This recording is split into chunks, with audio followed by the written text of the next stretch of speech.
So how are all you Chicago marathoners, 2024 Chicago marathoners doing? Are you doing like me?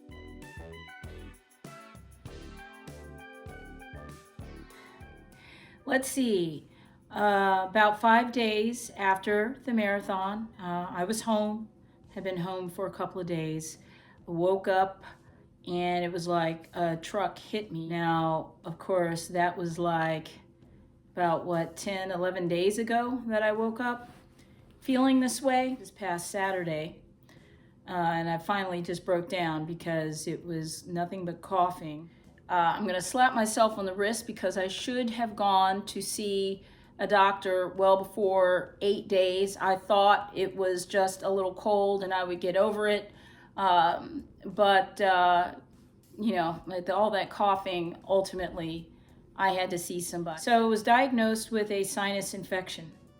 The reason I'm bringing this up and I'm making a video is because I wanted to talk about marathon aftercare and what happens to, I don't know what the percentage is, but probably a good percentage, many of us, I don't know, after we put our bodies through something as extreme as running 26.2 plus miles. I think also it's the impacts of running with 50,000 plus people, which was the field at Chicago. Then you compound that with the fact that, at the expo, you're around probably thousands of people. And then with me, I went to quite a few marathon events leading up to the marathon. Although I have to say, I took it down. I did a lot better this year. I didn't extend myself as much as last year. Even though I will say that I wore a mask, I had COVID and flu vaccines. And, I was being very careful because I wanted to protect my effort that I'd placed into training for months for the marathon. So I'm going to back up and talk about the 2023 Chicago Marathon. Guess what? I got sick not long after that marathon also, and it was not a pleasant illness.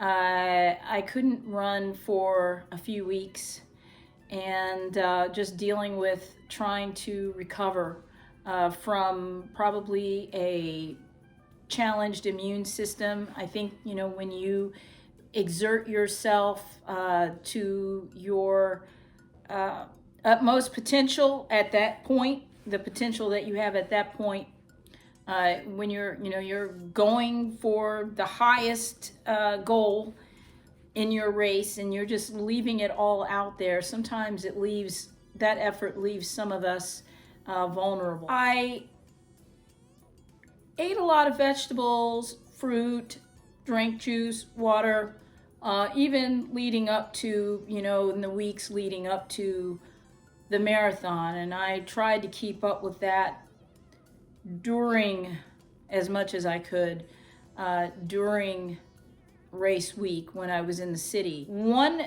area in which I was challenged, this is just a total aside because it doesn't mean that you can't eat fruit or vegetables because you don't have a microwave, but my hotel did not have a microwave, not only not in the room, but also just not anywhere on the premises for anyone, who was a guest. And apparently I wasn't the only one in that situation in other hotels throughout the city. Now, I can't speak for all of them because the hotel I stayed in last year had a microwave in the lobby, which was a lifesaver. But with that being said, that type of thing, if you have been following a very specific program or diet for your training, and this is something you wanted to continue in the week before your marathon, is going to present a wrinkle, make you maybe go through some gymnastics to get the nutrition in the way that you needed to. And maybe some people, being in that situation, couldn't do it. Maybe because of that may have impacted their performance. or maybe even their, depending on what they were getting or how they were deriving the food, impacted their immunity. Because it not just the microwave, but I think like where I stayed, apparently, I was told it wasn't really a refrigerator but a cooler. So that made me a little wary of leaving certain types of foods in the refrigerator. So I became a little more dependent on food from places that, I hoped and prayed that the food was going to be enough or good for me, or that I was getting the nutrition from it that I required. But anyway, so backing up, I'm feeling much better, but I do think that, I was made vulnerable because of running that race and maybe some of the other aspects around it. I haven't run since October 13th, Marathon Day. I have not put one foot in front of the other except to walk. Now, I want to just say, this has been such a wonderful break. I have that from that aspect of it. I love running, but having run consistently pretty much for 6 months. Now, this was following a hip flexor strain issue where I couldn't run for, I don't know, was it like at least 2 months? I think ultimately I wasn't running.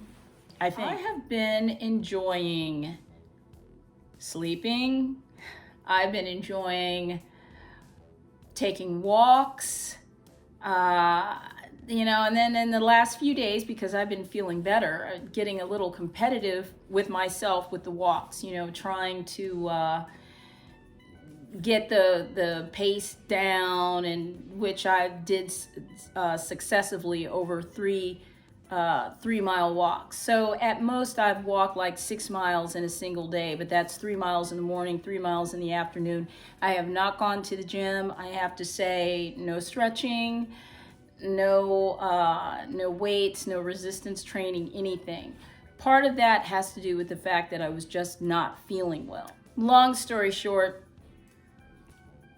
marathon aftercare for me has been taking it easy, making sure my nutrition is up to speed, and then again, just easy walking, enjoying the walking, looking around, watching the leaves fall off the trees. When am I going to pick up the running again? I like to run because I just like to run. So I'm sure I'm going to be out there once I'm starting to feel much better, and I'm going to be running here and there.